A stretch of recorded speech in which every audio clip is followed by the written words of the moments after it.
représente que la corruption. Vous, capitalistes, vous n'avez cessé de pousser la classe ouvrière à la misère. Et vous, communistes, vous avez cessé d'exploiter cette misère voulue par les capitalistes.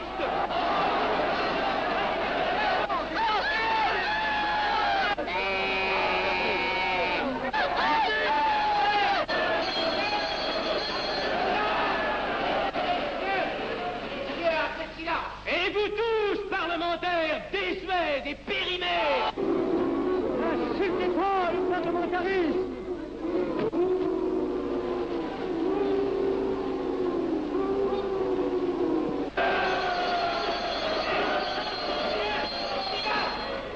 Messieurs, je vais lever la séance. Continuez, s'il vous plaît. Messieurs, je n'ai plus rien à dire. J'ai eu conscience de vous dire quelques vérités, peut-être désagréables, mais utiles. Non, ce ne sont pas quelques interruptions qui m'arrêteront. La communauté française ne se bâtira pas sur le conflit de la vieille bourgeoisie égoïste et du peuple affamé. C'est pourquoi je ne voterai pas ce projet qui donne satisfaction au capitalisme international et serait le bon prétexte pour les communistes à accentuer nos divisions. Je ne le voterai pas. Je serai sans doute le seul à ne pas le voter, car il semble que par une étrange aberration, la Chambre tout entière soit prête comme toujours à trahir l'intérêt français au bénéfice de certains intérêts internationaux très particuliers.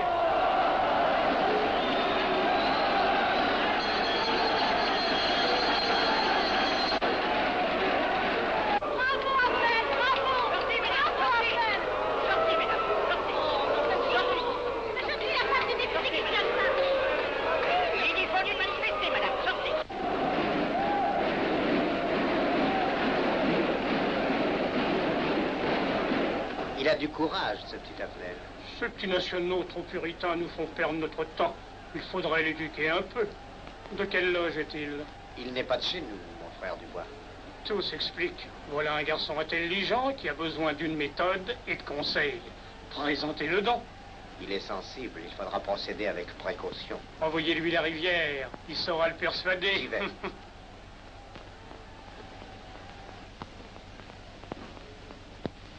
Mon cher vénérable, nous avons un service à vous demander. Enfin, dis donc, je vous suis tout dévoué. Le jeune Avenel qui vient de parler assez brillamment devrait subir les épreuves de l'initiation. La maçonnerie lui apporterait beaucoup et le disciplinerait. Ne croyez-vous pas? J'y pensais déjà. Nous allons nous en occuper activement. Alors, je suis brisé. Comment avez-vous trouvé mon discours? Excellent. Vous leur avez dit de fort bonnes vérités. Ouais, ça n'a pourtant servi à rien, ils ont voté le projet. Ça ne sert jamais à rien de dire la vérité. Les gens n'aiment pas la vérité. Ils préfèrent de beaucoup les mensonges. Vous êtes cynique. Non.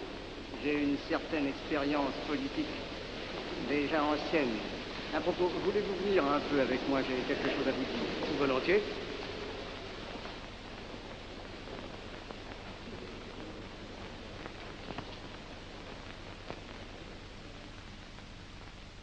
Oui, voyons, je voulais vous dire, si nous reprenions notre conversation sur la franc-maçonnerie, vous m'aviez dit l'autre jour que vous étiez curieux de connaître cette association. Ah oui, on en dit tantôt du bien, tantôt du mal. Je vous avoue que je n'aime pas beaucoup les sociétés secrètes. Ah, pardon. La franc-maçonnerie n'est pas une société secrète. C'est une société discrète. Pourquoi éprouves-tu tant de répugnance à me voir entrer dans la franc-maçonnerie? Cette association me semble suspecte. Il ne doit y avoir que des arrivistes là-dedans. Non, voyons, nous sommes peut-être aussi des braves gens animés d'un idéal sincère. Le texte qu'ils m'ont donné est rempli de bonnes idées. Tu me diras que ça n'est qu'un programme affiché à l'entrée. Mais il me paraît loyal. Tu es un honnête homme, mon chéri. Mais tu as un grand défaut. Ah, et lequel? Tu ne vois jamais le mal. Tu imagines que les autres sont bons comme toi-même. C'est pourquoi tu as toujours des déceptions. N'importe, je suis décidé à tenter cette expérience. Alors fais-la. Je souhaite me tromper. Quand vas-tu te présenter chez ces gens? Mercredi. Déjà.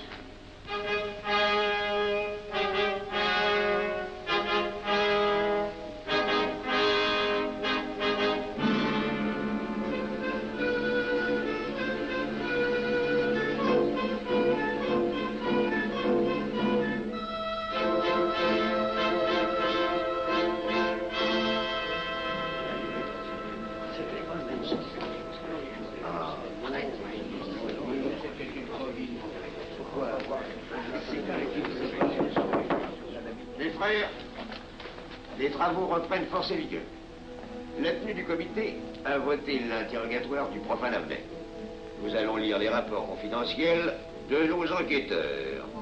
Pierre Avenel, né en 1902 à Laval, a fait sa première communion. Oh, mon frère Gonaïs, je vous en prie. Mais déclare ne pas pratiquer régulièrement. A même cessé de fréquenter l'église. Oh, très bien. Mais s'avoue spiritualiste.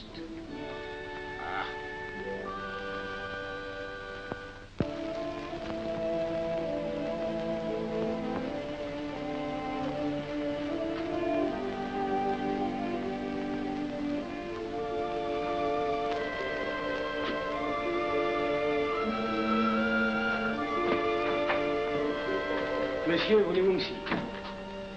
Permettez-moi de vous barrer les genoux.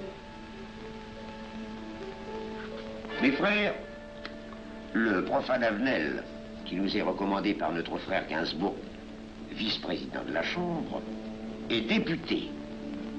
Cela ne nous impressionne pas. Nous devons surtout examiner ce qu'il pourra apporter à la franc-maçonnerie.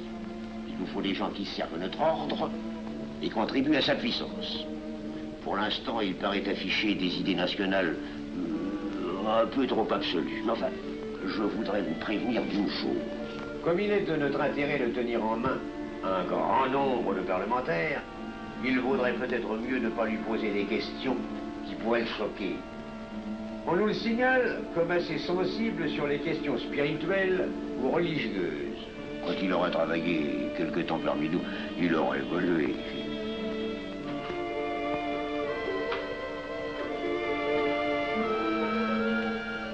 Et voilà, le silence le plus absolu, mes frères. Qui frappe ainsi régulièrement à la porte du temple? C'est un profane qui demande à être interrogé, vénérable maître. Faites entrer le profane.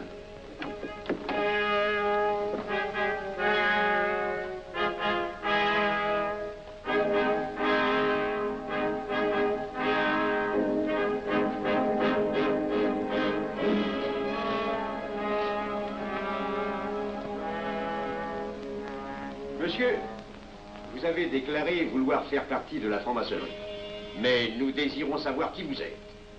Nous allons donc vous interroger sur vos sentiments, vos croyances, vos idées politiques. Répondez-nous sans vous troubler, mais en nous disant la plus stricte vérité. Consentez-vous à cet interrogatoire? J'y consens. Monsieur, croyez-vous en Dieu? Et pourquoi?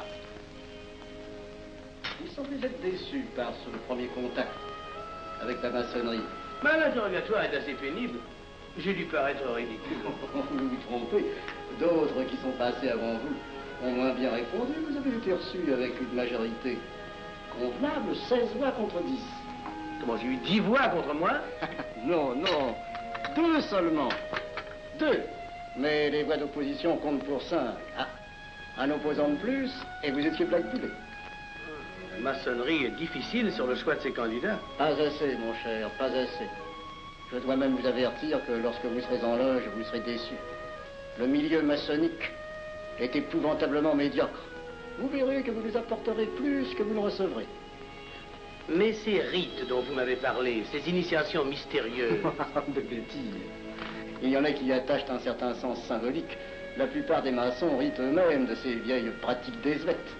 Seulement, le jour de votre initiation, tenez-vous bien, les épreuves de la cérémonie ne sont pas commodes.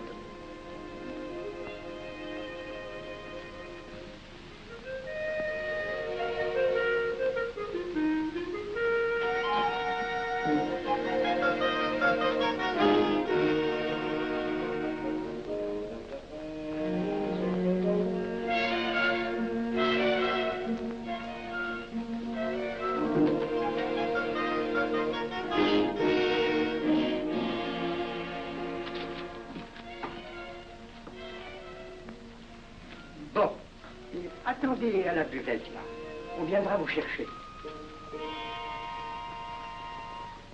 Alors, mais c'est entendu, mon cher, je m'occupe de ton affaire.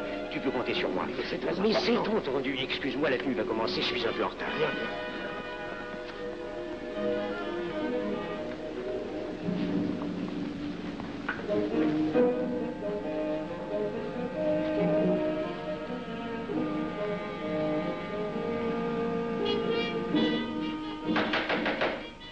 Prenez place, mes frères, nous allons ouvrir les travaux. Mon frère Durand, veuillez prendre place à l'ordre.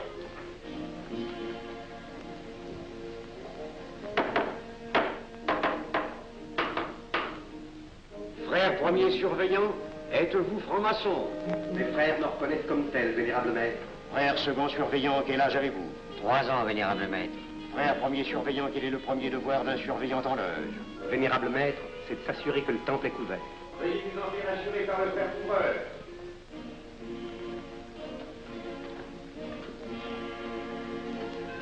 Le temple est couvert, vénérable maître. Frère second surveillant, quel est le second devoir des surveillants en loge? Vénérable maître, c'est de s'assurer que tous les frères présents sont membres réguliers de la loge ou visiteurs connus. Debout, et alors, mes frères. Frère premier et second surveillant, assurez-vous que tous les frères rangés devant vos colonnes sont membres réguliers de la loge ou visiteurs connus.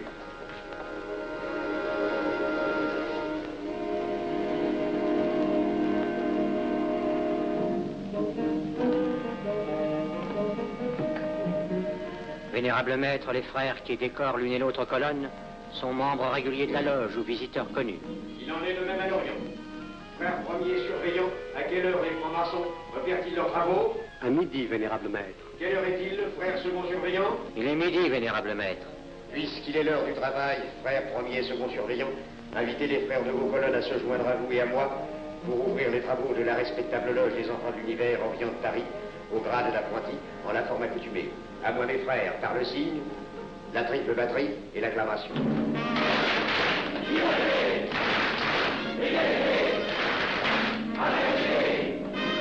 Prenez place, mes frères, les travaux sont ouverts.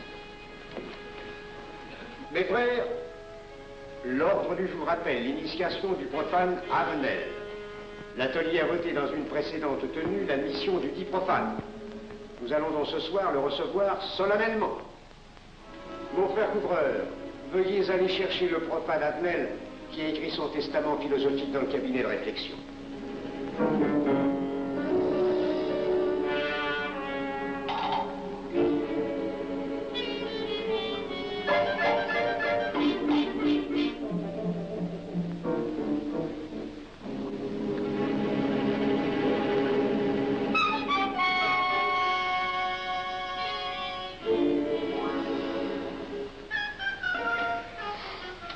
Pas rigolo leur truc.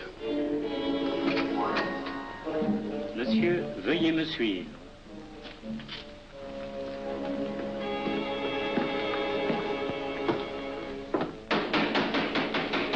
Qui frappe ainsi régulièrement à la porte du temple? Vénérable maître, c'est un profane qui demande à être reçu maçon s'il en est jugé digne. Frères, armez-vous de vos glaives. Faites entrer le profane.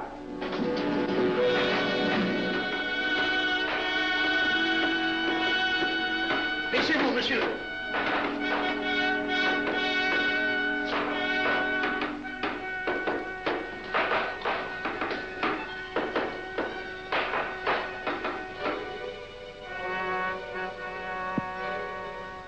Monsieur, cette épée que vous sentez sur votre poitrine est toujours levée pour punir le parjure. Elle est le symbole du remords qui déchirerait votre cœur si vous deveniez traître à la société dans laquelle vous voulez entrer. Est-ce de votre propre volonté, en pleine liberté, que vous vous présentez parmi nous? Oui. C'est une institution qui ne procède que d'elle-même. Elle prend sa force dans la raison. Persistez-vous toujours dans vos intentions? Êtes-vous bien déterminé à vous soumettre aux épreuves, quelles qu'elles puissent être? J'y consens. En ce cas, confiez-vous à la main qui va diriger vos pas. Mais comme il serait imprudent de s'imposer des obligations dont on ne connaîtrait pas l'étendue, il est de la sagesse de cette respectable assemblée de vous dire quels seront vos devoirs si elle vous admet dans son sein. Le premier est un devoir absolu de secret sur tout ce que vous pourrez entendre et découvrir parmi nous, ainsi que sur tout ce que vous verrez et saurez par la suite. Je dois exiger de vous un serment prêté sur la coupe des boissons. Consentez-vous à le prêter? Oui. Frère expert, faites approcher le profane. Et vous, maître des cérémonies, apportez la coupe des serments. Présentez la coupe au profane.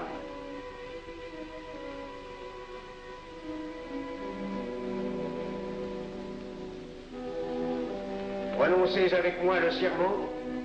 Je m'engage sur l'honneur, au silence le plus absolu, sur tous les genres d'épreuves qu'on pourra me faire subir. Je m'y engage. Vous devez connaître toute l'importance d'un serment. Si jamais vous manquiez à une parole aussi solennellement donnée, buvez. Buvez! Buvez! Que ce breuvage amer soit pour vous le symbole de l'amertume et du remords que laisserait dans votre cœur le parjure qui aurait souillé vos lèvres. Frère expert, emparez-vous du profane et faites-lui faire son premier voyage.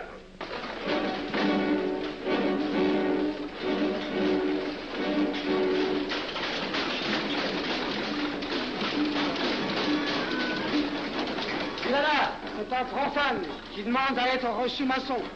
Comment ose-t-il l'espérer? C'est qu'il est libre et de bonne mœurs. Puisqu'il en est ainsi, qu'il passe.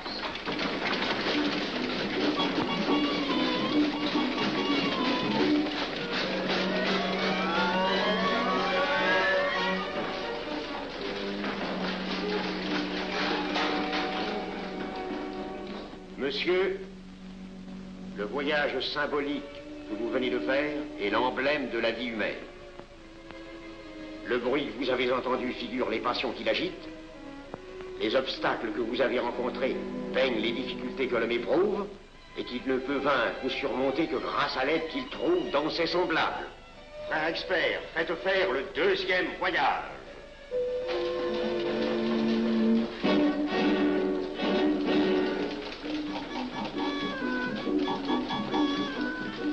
Qui va là?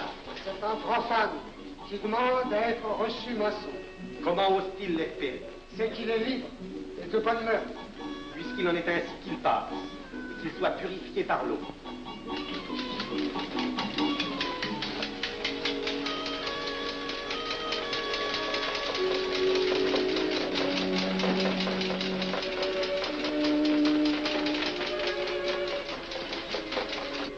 Monsieur, nous avons procédé à l'épreuve de l'eau qui représente l'épuration de votre esprit naissant à la vie maçonnique. Votre cœur doit être limpide comme l'eau pure. Frère expert, faites faire le troisième voyage.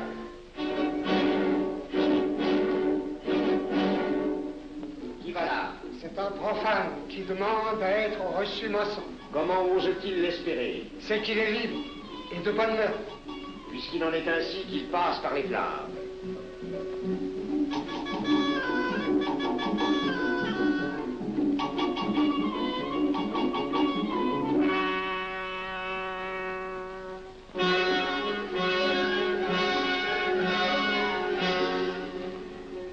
Monsieur, les flammes dont vous avez été environné ont achevé vos épreuves. L'ordre maçonnique dans lequel vous demandez à être admis pourra peut-être un jour exiger que vous versiez jusqu'à la dernière goutte de votre sang pour sa défense et celle de vos frères. Je vais maintenant vous faire prêter serment à la franc-maçonnerie. Frère expert, amenez le profane à l'autel. Les frères, debout, à l'ordre et glaive aux mains.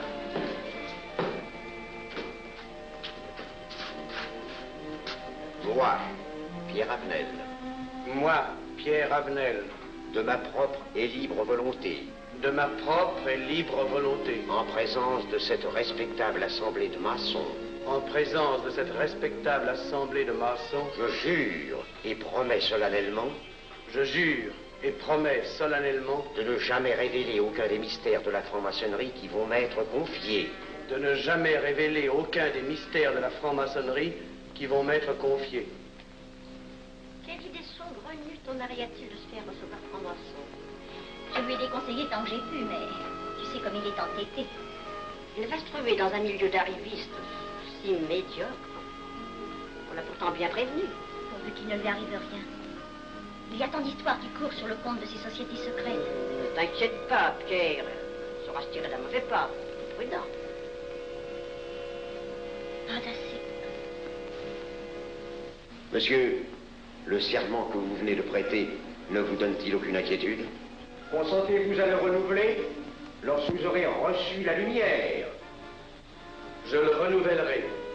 Mes frères, nous allons donner la lumière aux profanes.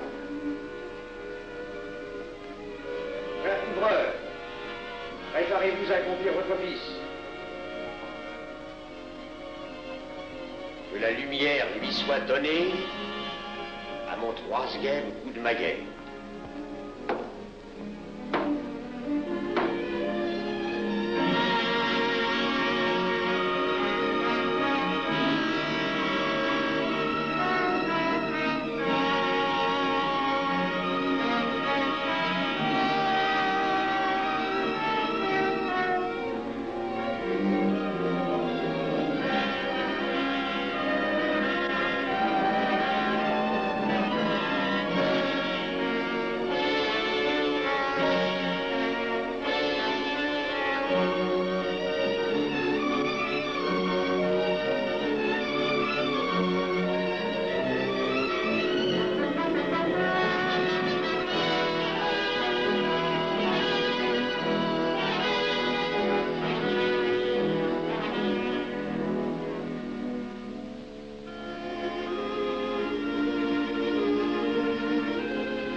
Néophyte, ces glaives que vous voyez tourner vers vous vous annoncent que tous les maçons voleront à votre secours si vous respectez et si vous observez nos lois. Mais ils vous annoncent aussi que si vous trahissez votre serment, vous n'échapperez pas à la vengeance de tous les frères répandus sur la surface du globe et qui ont juré de punir le parjure.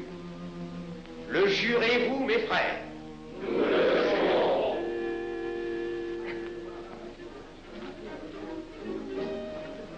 Mes frères, à la santé de notre nouveau frère. À votre santé.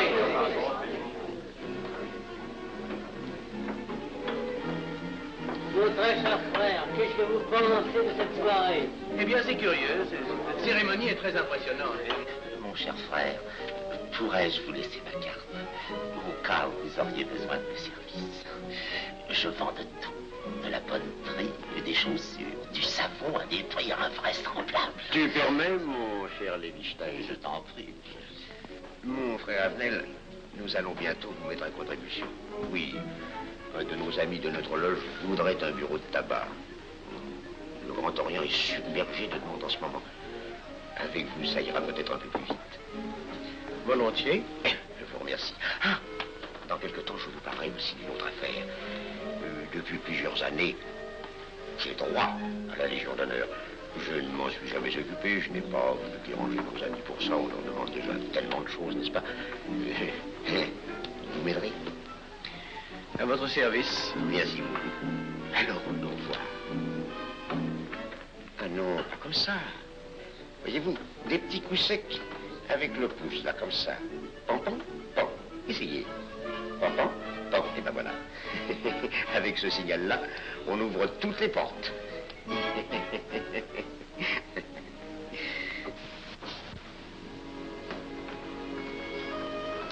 Alors, content? Bon. Tu as l'air contrarié. Oh non. Déjà déçu? Pas encore. Tu me raconteras la séance. Ah, j'ai juré de ne rien dire. Même à moi? Écoute, c'était pas ridicule. C'était étrange.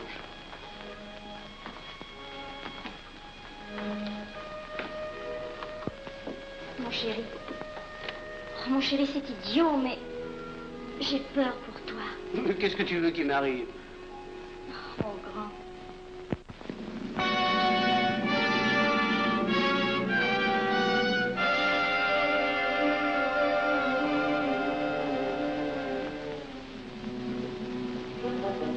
Mon très cher frère Avenel, vous êtes député. J'ai un service à vous demander. Tous les détails sur la théorie.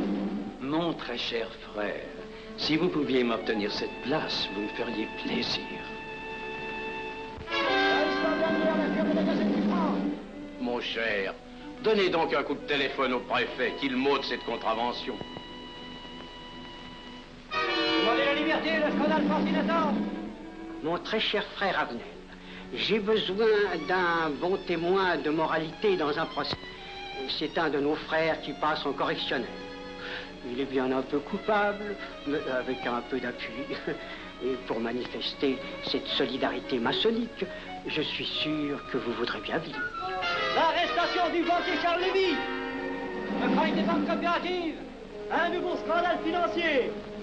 Il faut l'exclure, c'est une fripouille. Oui, évidemment, c'est une fripouille, mais puisque personne ne le sait, nous pouvons le garder parmi nous. Non!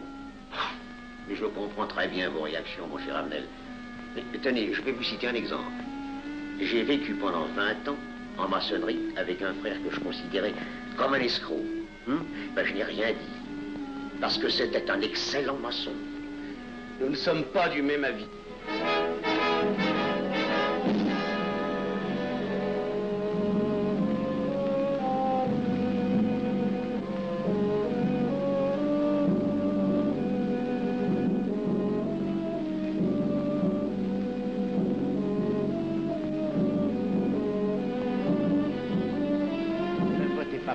Pourquoi? C'est un adversaire de la maçonnerie. Mais son projet est excellent. Qu'importe, il nous dessert. Vous n'avez pas l'air de mon ami. Non. Non, non et non, je ne ferai pas ce que vous voulez. Un bout de mot de vous conformer à la discipline républicaine. La discipline républicaine et maçonnique. Je sais ce que c'est, allez, c'est une canaillerie. Mon frère, ne laissez pas vos paroles dépasser votre pensée. Oh, ne croyez pas que je sois en colère, non, j'ai tout mon sang-froid au contraire. Et c'est pour ça que je ne voterai pas cette loi unique. Vous détruisez ce pays en l'empoisonnant doucement. Avenel, vous ne parlez pas sérieusement. Mais vous ne comprenez donc rien.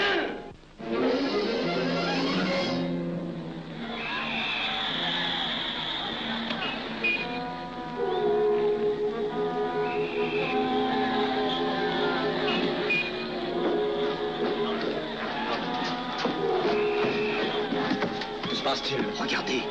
Mais calmez-vous, mon vieux. Ce n'est rien. Rien.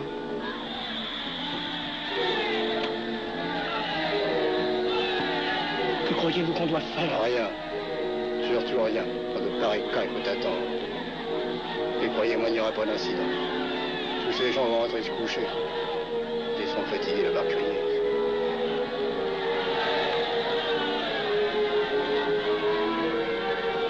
Qu'en pensez-vous, Avenel? Je voudrais être avec eux, place de la Concorde. Vous ne parlez pas sérieusement? J'ai pas envie de rire.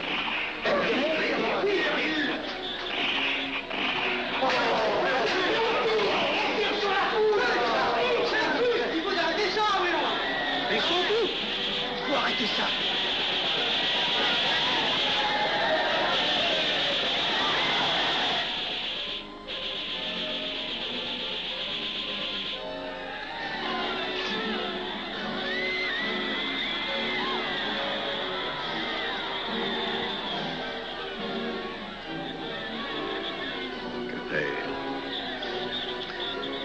Trop tard. On tire encore. C'est pour feu.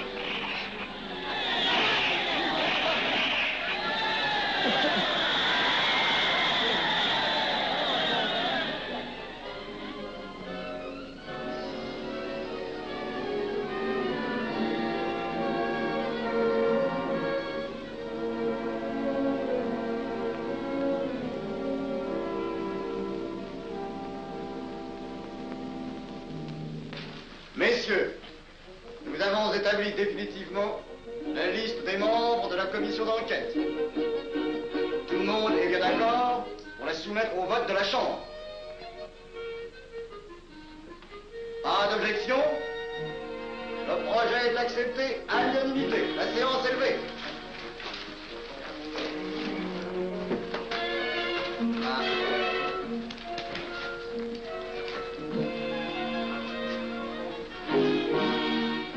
Vous pensez que ça va marcher? Je ne prévois pas d'opposition. Si cela est ainsi, nous risquons de nous en tirer. Je le crois sincèrement. Nos frères députés nous attendent dans un salon voisin. Ils sont impatients de vous entendre. Bah, allons-y. Armel. À propos, cher ami, je vous ai mis d'office dans la commission d'enquête. Moi, pourquoi? C'est indispensable. J'ai besoin de vous. Venez avec nous. Vos amis nous attendent.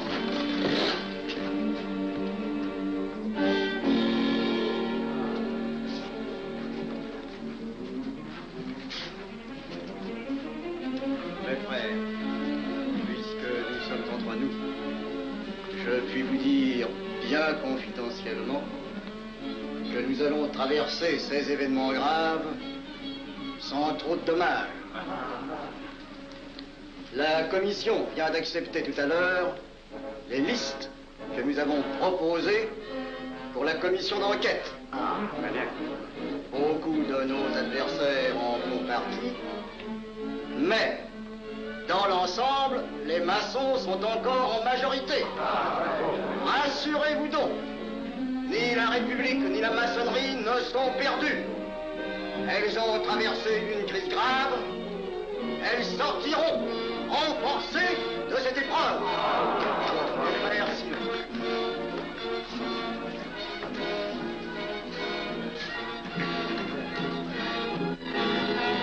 Demandez l'anti-Marchon, le scandale de la commission d'enquête. Demandez l'anti-Marchon, le scandale de la commission d'enquête. Vous me demanderez successivement le Quai d'Orsay, la Banque de France, l'état-major, le secrétaire général du Parti radical socialiste, le temps et les usines d'aviation Guerlain. Bien, monsieur.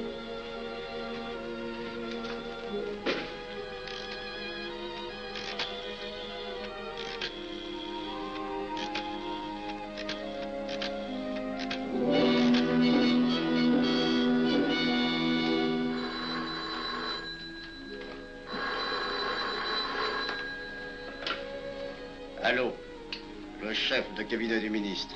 Allô? Mais oui, passez-le-moi. Lui-même, à vos ordres, mon très cher ami. Je ne peux rien vous dire par téléphone.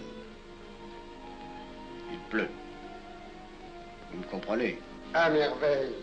Alertez tous nos amis à l'étranger. Qu'en aucun cas, on ne parle de nous. Silence. Compris. Allô, ici Général Maisonnat. À vos ordres, mon cher Larivière. Je compte sur vous, mon cher général, pour que l'armée ne varie pas politiquement. Elle doit rester divisée, avant tout. Ne craignez rien, j'ai déjà procédé à des changements importants. Tous les officiers suspects d'être contre nous ont été éloignés de Paris et séparés les uns des autres. Mes frères, il est indispensable de franchir cette mauvaise passe. Il ne faut pas trop de mouvement de bourse. N'est-ce pas, mon frère sous-gouverneur? Nous maintiendrons la monnaie. La presse de droite doit essayer d'attaquer la presse de gauche. Pendant quelque temps. Pour donner le change. C'est entendu.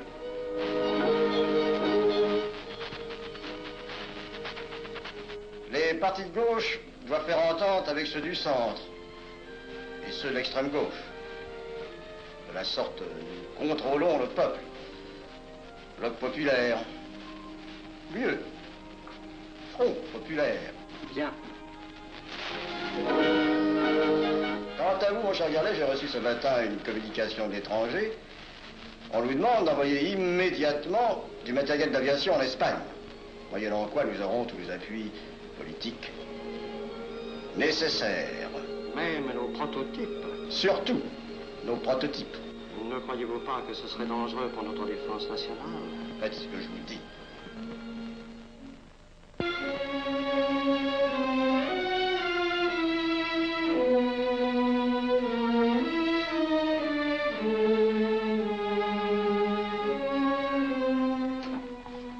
Monsieur Avenel, Faites entrer. Ah, bonjour, cher ami. Comment on va? bien, merci. Ah, je vous ai fait appeler. Que se passe-t-il? On ne vous voit plus. Vous le boudez? Oh non. Cigarette. Non, merci. Dites-moi, pourquoi avez-vous refusé de faire partie de la commission d'enquête? Oh, j'ai beaucoup de travail en ce moment et je fais déjà partie d'autres commissions. Avenel, répondez-moi franchement. Ce n'est pas parce que nous avons eu l'autre jour une petite discussion bien fraternelle? Eh bien, justement, si.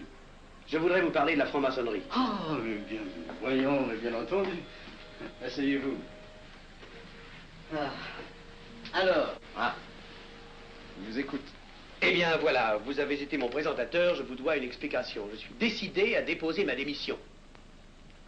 Vous avez l'air d'avoir été déçu par la maçonnerie. Oh, pire, choqué. Pourquoi? Mais confessez-vous, mon vieux.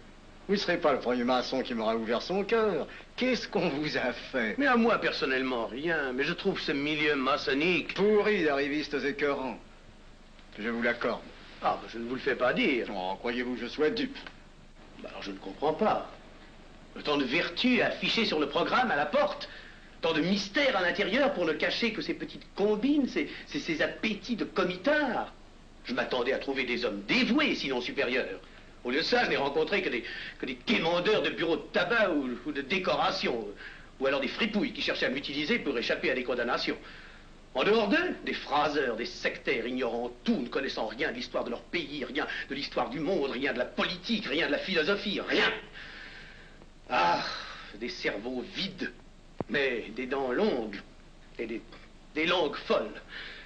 Et c'est cela qui gouverne la France. Quel grade avez-vous maintenant? J'ai été initié à la maîtrise il y a peu de temps. Eh bien, si vous avez le courage de vivre encore quelques années dans la médiocrité des ateliers bleus, vous passerez ensuite aux ateliers supérieurs. C'est mieux? C'est autre chose. Voyons, vous êtes 33e, n'est-ce pas? C'est le grade le plus haut dans la maçonnerie. Mon petit Avenel, je vais vous révéler, quoique je ne le doive pas, ces fameux secrets maçonniques dont on fait tant de mystères. En maçonnerie, on cache tout aux petites gens. En bas, vous ne savez rien. En haut, vous commencez à voir un peu plus clair dans le jeu mondial. Moi-même, je ne suis pas totalement éclairé sur les intentions des dirigeants de notre ordre. Et quand je dis dirigeants, je me trompe. Il n'y a pas de chef chez nous. Il n'y a que des exécutants. Je suis un pion sur un échiquier, j'accomplis une fonction. Je reçois des messages. J'obéis. Je transmets.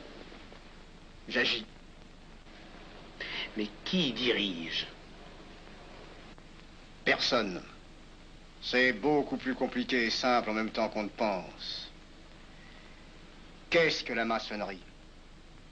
Des groupes d'hommes qui se sont réunis aux quatre coins de l'univers pour enserrer le monde dans un réseau aux mailles infranchissables.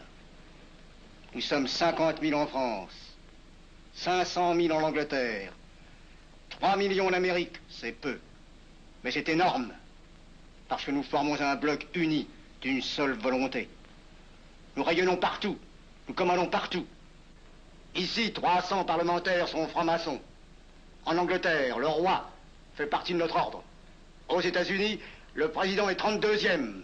Il n'y a pas un pays où nous n'ayons nos appuis secrets, nos hommes, nos banques, nos groupes dévoués. Et ceci n'est rien. Je ne vous montre là de la maçonnerie que la puissance physique. Il y a peut-être autre chose. Mais quoi? Une doctrine supérieure. Une antique expérience des forces du monde qui nous permet de pousser les peuples tantôt vers la vie, tantôt vers la mort, quand il le faut. La mort? Mais je croyais la maçonnerie attachée à la paix. À une certaine paix. Notre paix. Sinon,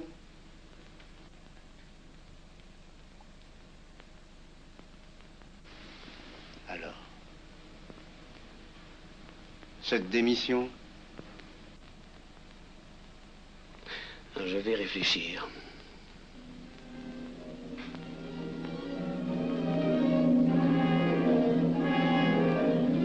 Alors, il n'y a qu'une solution, la guerre. Pour réussir à déclencher la guerre, la maçonnerie a besoin de tous ses hommes. Sur combien de voix pouvons-nous compter à la Chambre? Nos frères parlementaires sont à peu près tous sûrs. Sauf un, que j'oserais nommer, car il fait partie de notre loge. Qui donc? Avenel. Il tient des propos contre le Grand Orient qui l'accuse de vouloir déclarer la guerre à l'Europe. Je n'ai jamais eu confiance en ce type-là. C'est une faute de l'avoir laissé entrer ici. Nous pouvons encore leur amener de meilleurs sentiments. Je doute que vous réussissiez. Qui sait? Nous avons peut-être les moyens pour ça.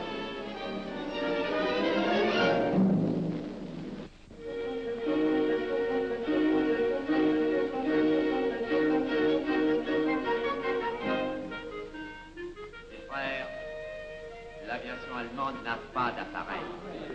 Plus de 2000 accidents d'avion l'année dernière en Allemagne. La ligne Siegfried est à peine construite. Les tanks allemands marchent difficilement. Un détail entre autres qui m'a été rapporté par un de nos frères. Quand leurs tanks sont entrés à Vienne, on s'est aperçu que certains d'entre eux étaient en carton et montés sur des hautes bicyclettes. Croyez-moi, mes frères, il nous serait facile d'abattre le national-socialisme dont les exigences sans cesse accrues deviennent intolérables. Et libérer ainsi nos frères réduisent à l'esclavage. Jamais nous n'avons été plus près. En 15 jours, nous réglerions le sort de l'Allemagne. Notre loi régirait l'Europe définitivement. Notre victoire est sûre. C'est faux. C'est faux. Silence. Ce que dit cet homme est faux. Mon frère, je vous rappelle alors, vous n'avez pas la parole. Je le sais. Je suis député et membre de la commission de la défense nationale. Je ne peux pas laisser se prolonger un discours aussi manifestement erroné.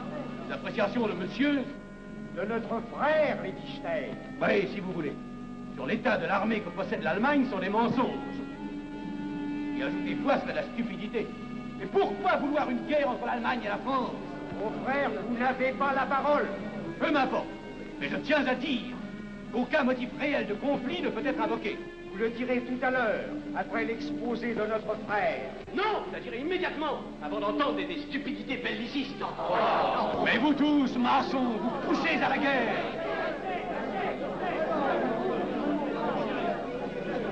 Pour que ce pays soit gouverné par vos lois, par les Juifs, et la maçonnerie surtout. Le peuple français ne se battra pas pour défendre une idéologie fumeuse, un régime ignoble, une république pourrie. Mon frère Avenel, je vous prie de couvrir le temple.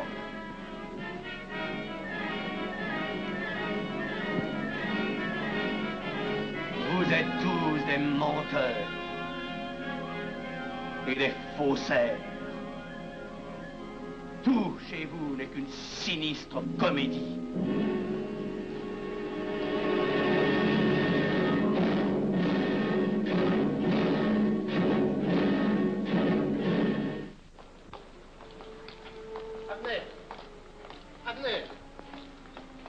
Avenel, excusez-moi, comme vous, j'habite Neuilly, c'est pourquoi je me permets de vous rejoindre. Oui, vous avez fort bien fait, monsieur. J'étais près de vous à la clinique. Je voulais vous féliciter.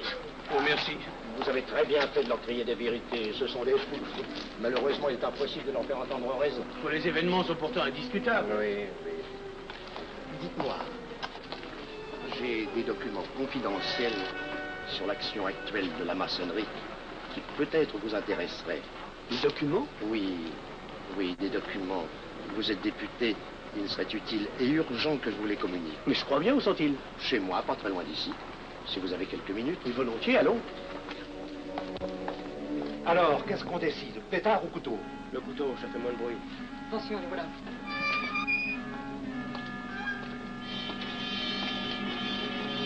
Un instant, je vais voir si...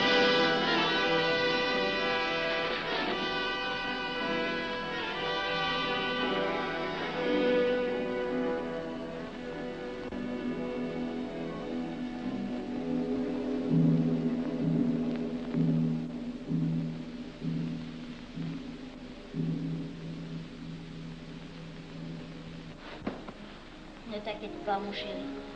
Tu guériras vite. Le docteur a dit maintenant que tu étais sauvé, à condition d'être sage.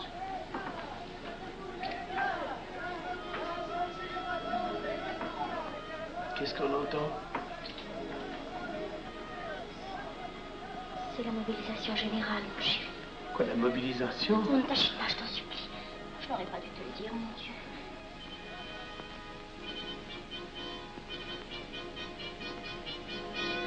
T'en fais pas, mon chéri. Tu reviendras vite.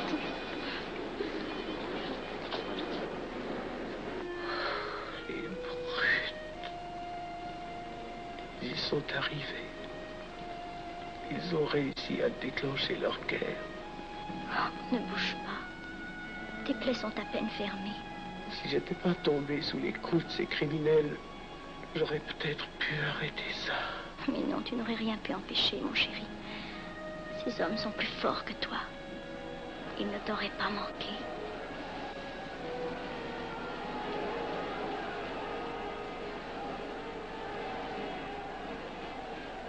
Qu'est-ce que c'est?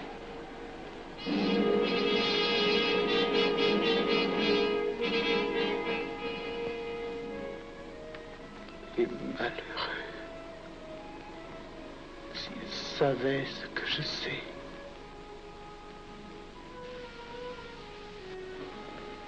Mes frères, nous pouvons affirmer en toute sérénité que la franc-maçonnerie universelle a présentement atteint son but. Cette guerre qui est la nôtre est déclarée. Elle doit aboutir au triomphe de notre ordre. Il importe que le monde soit définitivement gouverné selon nos méthodes et par nos idées. Debout et alors. Frère premier surveillant, à quelle heure ferme-t-on les travaux? À minuit, vénérable maître. Quelle heure est-il, frère second surveillant? Minuit, vénérable maître. Puisqu'il est minuit et que nous avons accompli notre œuvre, je déclare les travaux clos à mon coup de maillet. Retirons-nous en paix, mes frères, sous la loi du silence.